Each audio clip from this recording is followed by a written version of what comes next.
I finally got it back. Hell yeah! 2026.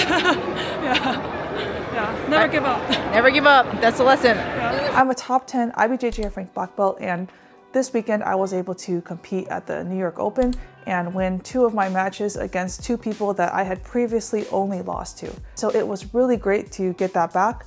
But honestly, the weekend was really special to me because I was able to travel with 2 of my friends and teammates. So this is a little vlog, a little breakdown of my matches, a little bit of coaching on the side, and hope you guys like it. It is 5:18 right now. 5:18. AM, not PM, AM.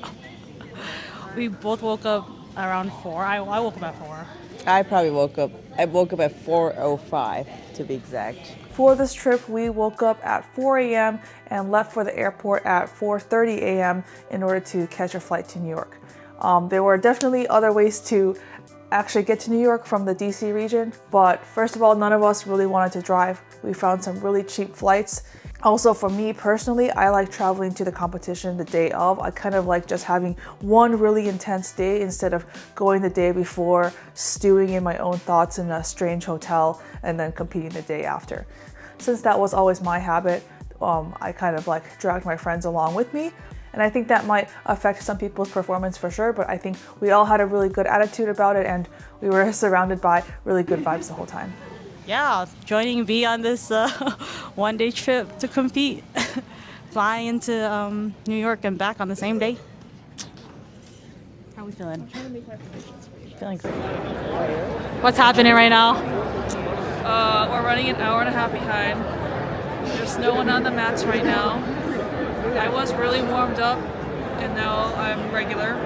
Well, it's a waiting game, so how are you feeling? Happy to be here. So happy to be here. Yay! At least we're with our friends. Update. It's 11:55. Yeah. 2 hours behind now. At least 2 hours behind. You can see there's athletes that are mat side, and they've been waiting there for like 30 minutes. I feel the worst for them because they're like, when the ref steps on the mat, they have to like rev up to go in like 20 seconds. Oh, are we about to start? Speaking of, want to. All right, we're finally going. Yes. Finally going. Spectating here. All right, let's do this. Let's go. First match, Professor Beatrice Jin. Professor Beatrice Jin. First match, semis, middleweight, adult black belt division. Crash again. Alright, so for this first match, I had faced my opponent twice before at purple belt, and both times I had lost by 2 points, and so I think even at that time I knew that we were kind of close and there were just some things that I could have done more strategically. But I also think that I had improved a lot, but I definitely wasn't going to take that for granted, as I knew that my opponent had just won Nogi Worlds at brown belt, so she's a very consistent player. While I didn't expect too much to be surprised by anything, I knew that she was consistent and definitely didn't make a lot of big mistakes. There's a lot of little things going on that I'm not going to go into too much detail about, but another thing I really liked about this venue, especially at that time because not a lot of matches were going, was that the venue was quite quiet and we could hear the coaching very clearly. And I really appreciated that the coaches on my opponent's end had studied me quite a bit. At least it felt that way because they were seeing a lot of specific things that I would do, or at least they thought that I would do. And while some people might consider that a disadvantage, I would say at this point, especially competing at black belt when the IBJJF posts a lot of our matches on their YouTube already, and of course there's Flow Grappling for all the major tournaments, you can really study anybody, and I do consider it kind of a sign of respect that you study your opponents because you take them quite seriously. So right about now, I got 2 points for coming up because I think my opponent dived through when I had the X guard on her, probably to avoid an ankle lock or knee bar that they thought I might do. But I do get up into my opponent's X guard, so it takes a little bit of time to stand back up. You know, if I find that they're holding my foot the way she is and trying to either drag it or get it into an ankle lock position, I don't mind playing for the feet for a little bit while I reset my position so that either I can come up into a good position or just get a leg lock straight from there.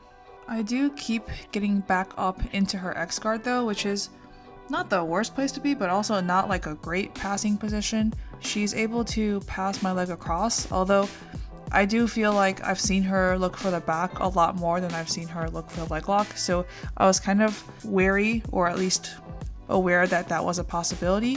And as soon as I spun out, I tried to get this crazy dog, or some people might call it mad dog pass. She did a really good job of framing against my near side shoulder, and that is something that I will fix in the future. But I felt like she was able to keep that distance quite well, so I was never able to finish that pass or even get an advantage for that pass, right? Because I never stabilized a pinning position. Now, this isn't an excuse for either of our performances, but you have to remember at this point, both of us had been standing in the bullpen completely cold for around 90 minutes. And we did get a 10-minute warning before we went up to the mat to fight, but we weren't even sure if that 10 minutes was going to be a real 10 minutes or like a 20 minutes, 10 minutes, because the matches were running very sporadically at that time as the organization was dealing with their system delays. So both of us had basically just done a couple of bunny hops and then we walked onto the mat to fight. So you can't really tell from here, but we're both wheezing and we're both trying really hard. And so I would say that that might have contributed to some of the like maybe less elegant movements that we are doing right now. I am able to get back up into a couple passing positions, but her guard retention is quite good, and I did feel like she was good at keeping her long legs in front of me, which I guess is the entire point of guard. And so I get to this cross grip again and I'm doing some circles, but honestly the shuffling is really taking me out and I'm like getting tired again. We all know when a grappler starts to pass on their knees, they're either scared or they're tired. And in my case, I just needed to recharge so I could blitz again. But my opponent did a really good job of pummeling that shallow lasso back in, and then she was able to off balance me into the X guard again. So here's a little bit of a competition meta that some people might not agree with, but hey, I'm the black belt competing and talking here, so this is my take on the competition meta. The higher level that you go, especially in an IBJJF adult black belt division, you will see that the guard becomes harder and harder to pass. So most of the time, you will see athletes most comfortable in a situation where they're sweeping back and forth, because sweeping is generally both physically and like mechanically easier than physically passing the guard. And that's also why I think that the pass is usually worth more points than a sweep, right? A pass is worth 3 points and a sweep is worth 2 points. So you'll often see that athletes are willing to accept a sweep if it means that one, they won't be submitted or that their back knot might be taken, but also they know that they can sweep back, right? So as long as they're the last person to sweep, they're still going to win that match. And of course, that's not the way we always want to play, but in a situation where you have two opponents who are quite close in level and you feel like maybe you have a better chance of sweeping than passing, then of course you're always going to take the path that gives you the highest chance to victory, because ultimately your goal in competition, especially if it's part of your like career or building a path to your career, then your goal in competition is going to be to win. And so all of that was just a distraction, so you wouldn't see that I had already accepted another sweep. The score is now tied 2 points to 2 points, and she's ahead by 1 advantage. I had tried several sweeps and she had done a really good job of just picking my feet off the mat, so I was never able to even try to finish the sweep, and so I wasn't able to score any advantages off of those sweep attempts. We were pretty close to out of bounds, so I appreciated that the ref reset us to the center so that if there was a scramble during a potential to score, then we wouldn't go out of bounds and we were able to continue the action. I was able to spin through for this kind of like outside ashi ankle lock position, and I'm able to get an advantage for that ankle lock. But my opponent really quickly crowds me, and she tries to put that left knee on the ground. She's quite insistent with it, especially with that bottom collar grip. She's able to put a lot of tension in, so I'm not really able to get extension for any sort of leg lock, but I am able to pass her leg across to the 50-50. And I think 50-50 in the gi has a bad reputation because I think around 10 years ago, a lot of matches were being won just by teeter-tottering back and forth in the 50-50. But I do think that the position has evolved a lot, not just because of heel hooks, but I think people are getting a lot better at wrestling up, taking the back, and attacking the legs from 50-50. And there are a lot of different ways to be configured here. And so right now I'm just trying to make some space and spin in for that knee bar. You can see I kind of have like a shotgun grip already, but my opponent is pulling my sleeve up, so I'm not really able to have a really good shotgun grip on her knee. Now, normally I would just skip over the next minute, but I do want to take this opportunity to make the same joke I make with my students whenever I see them in what might look like to a spectator to be a stagnant like leg entanglement shootout, right? Where it doesn't seem like a lot is happening. But I always like to joke that this is exactly what elite jiu-jitsu looks like. And of course I do mean it like kind of as a joke. Like we do want to have positive jiu-jitsu and always look for the action. But I do think that the higher in level you go, especially when you're in more neutral positions like this where both good and bad things can happen to both you and your opponent, then the game of inches really matters even more. And so while the spectator might not see a lot is happening, I can assure you that right now, both of us right now are trying very hard to do something to each other. In the last 20 seconds, I saw that my opponent's head was really close to her knee. And so I just kind of did like this Hail Mary triangle and shot my legs up. I didn't get high enough to triangle my legs off, so definitely there was no choke, but I did try this kind of crazy weird knee bar where I just pushed her knee up into her face and hoped that something would happen. The ref didn't have any of that though. There was no advantage awarded, but I do think it might have swayed the ref extra in my favor for the ref's decision. Even though I had done a lot during this match, this feeling of waiting for the ref is irreplicable. Woo! Yeah, let's go! Let's go! I'm not going to talk too much about my finals match.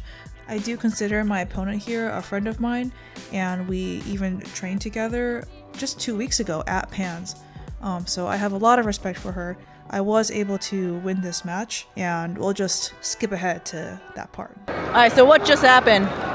I won my division, adult middleweight. I beat the first girl by decision.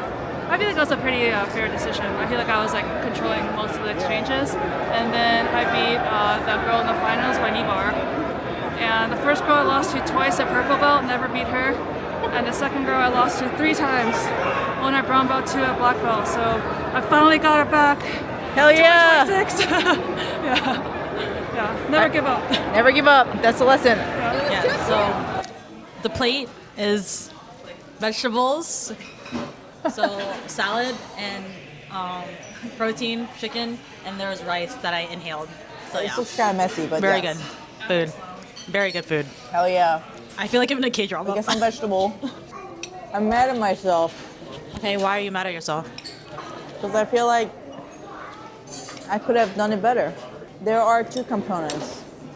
I think there are things that I could have technically done better, and I think there are mindset things that I could have done better.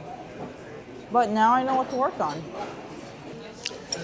I feel like I wasn't assertive enough at the beginning, so I felt like I was trying to do a little bit of catch-up. I mean, overall, it was a decision. It was 0-0. So, I mean, it was close, but I feel like the beginning was like the deciding factor. I mean, I tried really hard. There's not much you can do with that. I mean, overall, I'm happy with my match. Like, I felt like I was able to do jiu-jitsu. and not be in like a position where I couldn't move or anything like that. So I have something to say to both of you.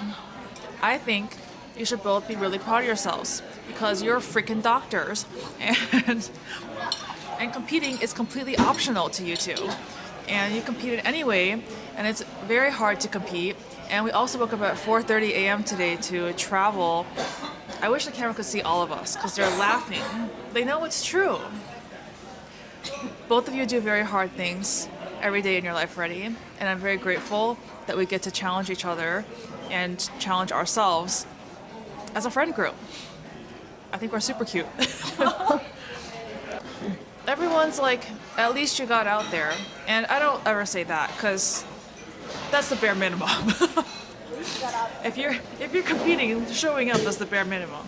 But I think the sentiment behind that feeling is that you choose to challenge yourselves when a lot of people have other excuses, and some of them are legitimate, like work and fear of injury, but other excuses are not, like, you know, maybe they don't have time, or they're actually just scared, they just don't want to admit it, or they're scared to lose. Being scared to lose is the number one thing that is not an excuse. You know, everyone loses. Period. Champions lose. There is no one undefeated in jiu-jitsu. So I think competing is a very human thing to do. And today we're all humans together. Specifically Asian women in blue hoodies and black joggers and white sneakers. All three of us. Okay, that's my inspiration. Competing is a skill. And if you want to compete more, then you're going to get better at competing. But I'm not worried about your jiu-jitsu. Your jiu-jitsu is fine. Words on that. I'm about to cry, don't talk to me. At my academy, whenever we have students go out to compete, we always like to give a little celebratory speech afterwards in class the next Monday. And basically we covered a lot of the same things I talked about when we were in that little lounge there at the airport. But I really want to emphasize again here that especially when you're just beginning to compete, while your goal is to win the match, all the things that you learn are not because you win the match, but because of the process leading up to either the win or the loss. And so it's really important to put yourself through that. And as you learn and get comfortable with that process and learn more about yourself, then the wins are eventually going to come. Like I said before, I had lost to my opponents several times in the past several years. Some people might take those experiences and think that, man, like that person is just better than me. But something that I've learned from competing so much is that all of your losses make your win, right? You can't win unless you lose all those times. And some people will lose all those times in the training room and then just win right away in competition. And for some people, they just might meet an opponent that they only get in competition. And so you're gonna lose to that person so many times before you are able to win. And I'm sure it's gonna go back and forth. I think my opponents are amazing people, and I really credit my losses to them for a lot of my growth. And so I have nothing bad to say, and I really can't wait until we get to either train or compete together again.